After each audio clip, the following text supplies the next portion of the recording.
Hey moms, thanks for joining us here at the Mom Desk Club and welcome to my desk.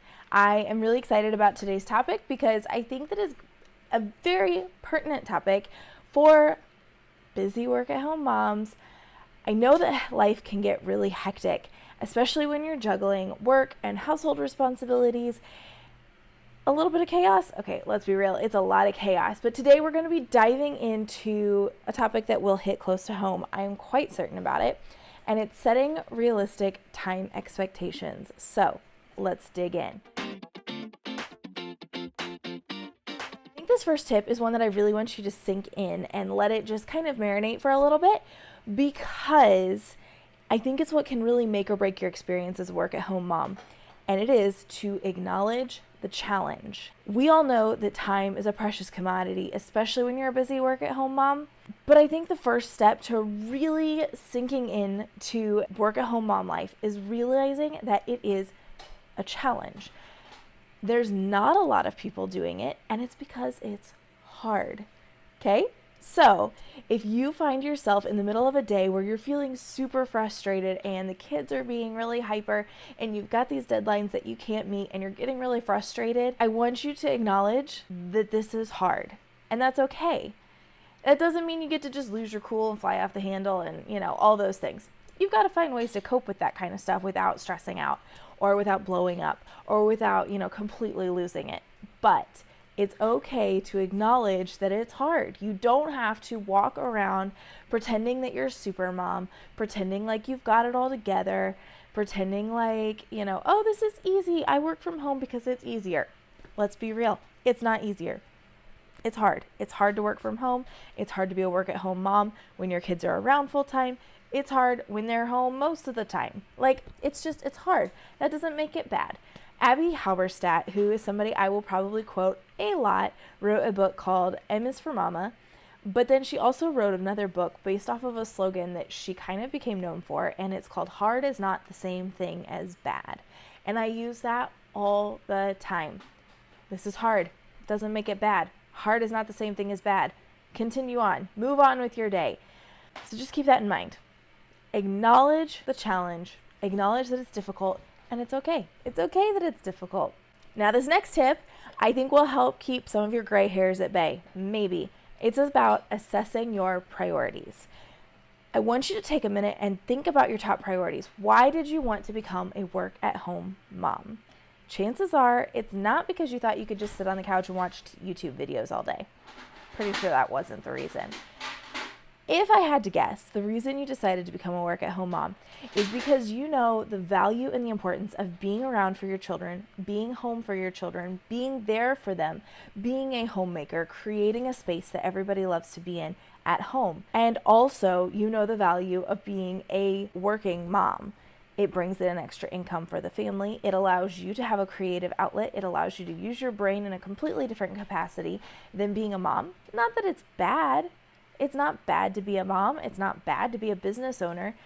But there is something about owning a business and doing projects and working towards goals that is fulfilling and satisfying. And not everybody feels that way. So not everybody is going to understand.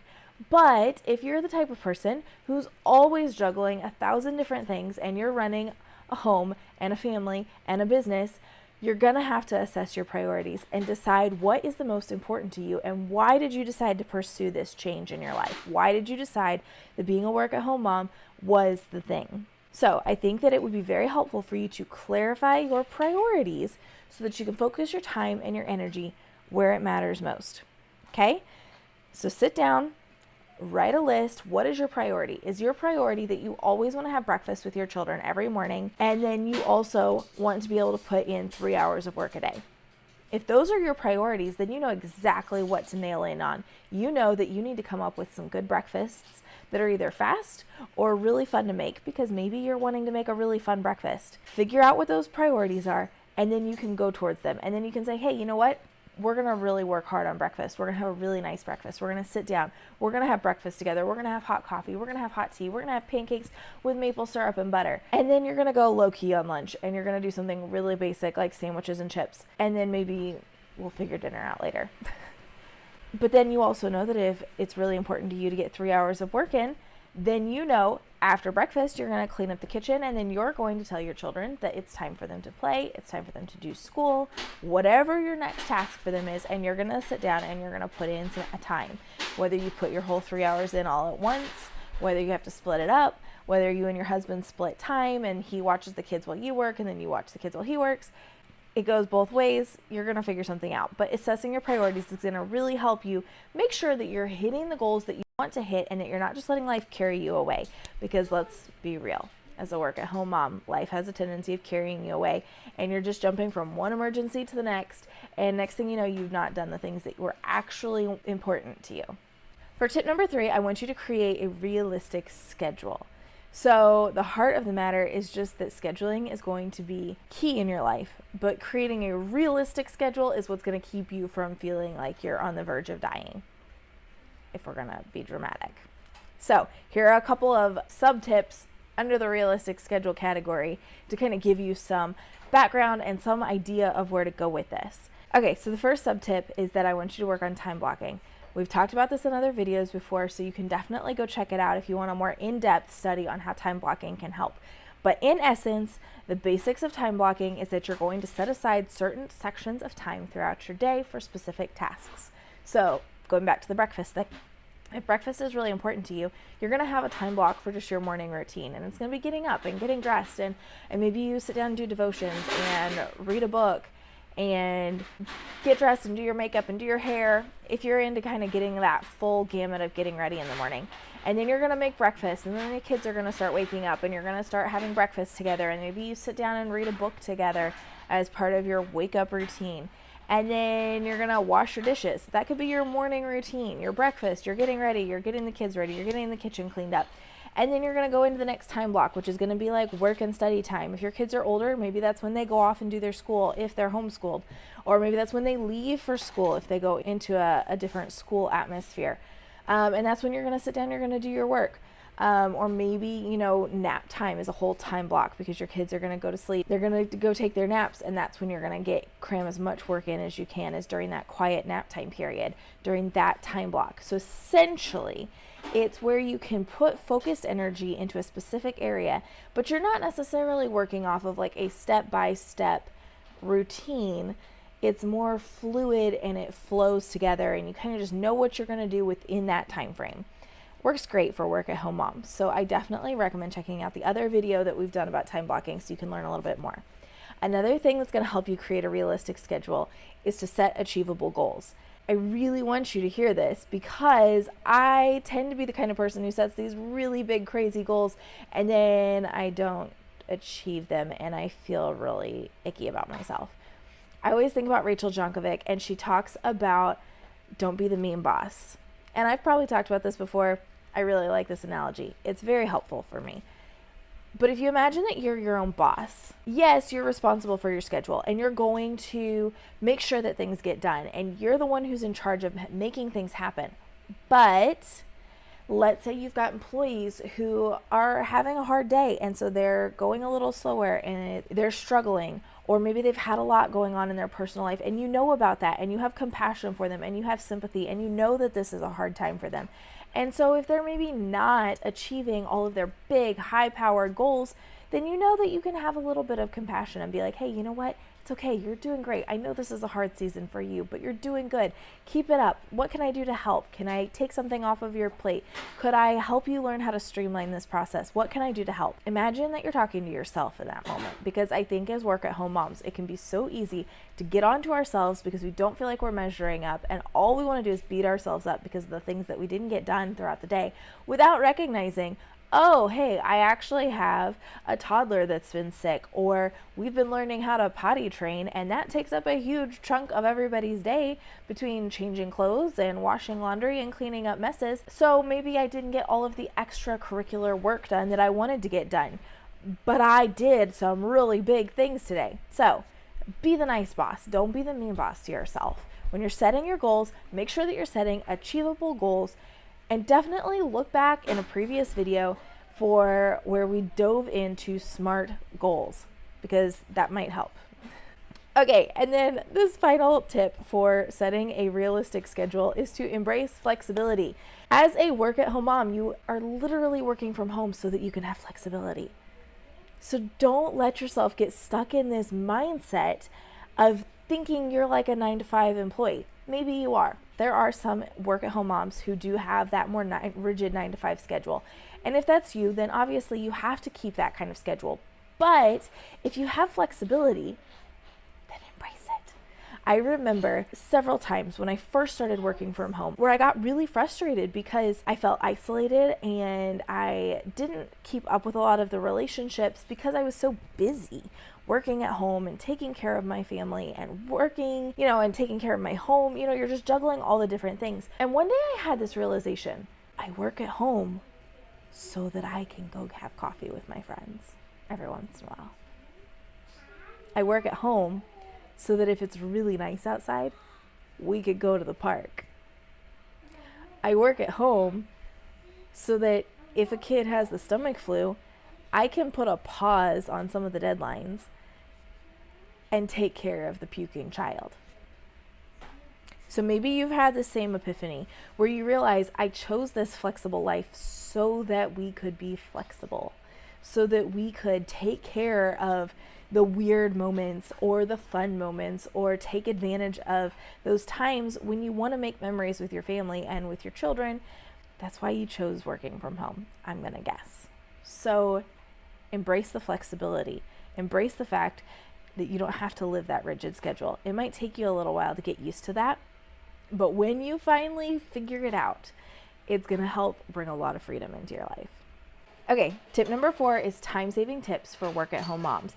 Let's explore a few of the ways that work-at-home moms can save some time and maximize their output. So what we're going to go over is outsourcing and delegating, embracing technology, and batching. I think these are going to be really helpful for you. All right, and for tip number 5, I want you to stay mindful and avoid overcommitment. This is so difficult if you're the type of person who just likes to say yes to everything, and you like to be a part of everything, and you like to do everything. It's hard. I promise it's going to be hard, and you're going to find yourself saying, oh my word, why did I commit to this? Because I can't do this. Okay? So we're going to practice saying no. If somebody says, hey, can you help host the baby shower? But you already have 3 events on that day, and you're coming out of a week that you're going to be really busy with a lot of deadlines, you're going to say, thank you so much for thinking of me. That sounds like so much fun. I'm so sorry, but I can't do that week. That would be how I would do it, because I make a lot of excuses. Obviously, you could just say, no, thank you. Oh, thank you. No, I can't. Those are some ways you could do it.